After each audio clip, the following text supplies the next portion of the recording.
Makeup artist போதையில் பிரிட்ஜை திறந்து செத்துப்போன தாத்தாவை பார்த்து கத்த ஆரம்பிச்சிடுறான். உடனே அங்கே இருக்கவங்க எல்லாம் அவனை அடித்து மயக்கம் போட வச்சிடுறாங்க.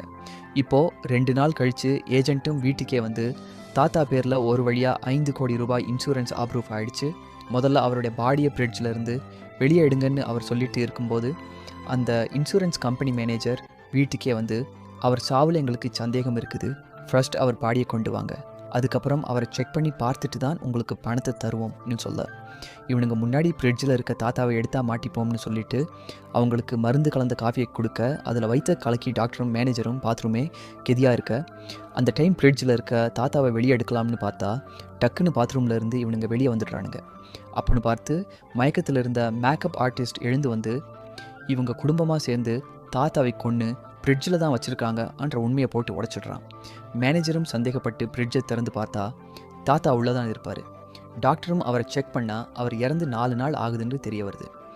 இறந்தவர் பேரில் இன்சூரன்ஸை போட்டு எங்கள் கம்பெனியையே ஏமாற்ற பார்க்குறீங்களா? இன்னும் மேனேஜரும் இப்பயும் ஒன்றும் கெட்டு போயிடல, வர்ற பணத்தில் எனக்கு 2 கோடி ரூபாய் கமிஷனுக்கு கொடுத்தா நானும் உங்கள் பக்கம் வந்துடுறேன் இன்னும் சொல்ல, வேறு வழி இல்லாமல் இவங்களும் அதுக்கு ஒத்துக்கிட்டு இப்போ எல்லாருமே சேர்ந்து பணத்தை எடுக்கிறதுக்கான ப்ரொசீஜரை ஸ்டார்ட் பண்ணுறாங்க. திடீர்னு உள்ளேருந்து ஒரு சவுண்ட் கேட்குது. என்னடான்னு சொல்லிட்டு பார்த்தா செத்துப்போன தாத்தா உயிரோடு வந்துட்டு இருப்பார். இங்கே இருக்க எல்லாருக்கும் பயங்கர ஷாக். ஐடோஸ் டேப்லெட்டை சாப்பிட்டதால் அவர் கோமாக்கு தான் போயிருப்பார்.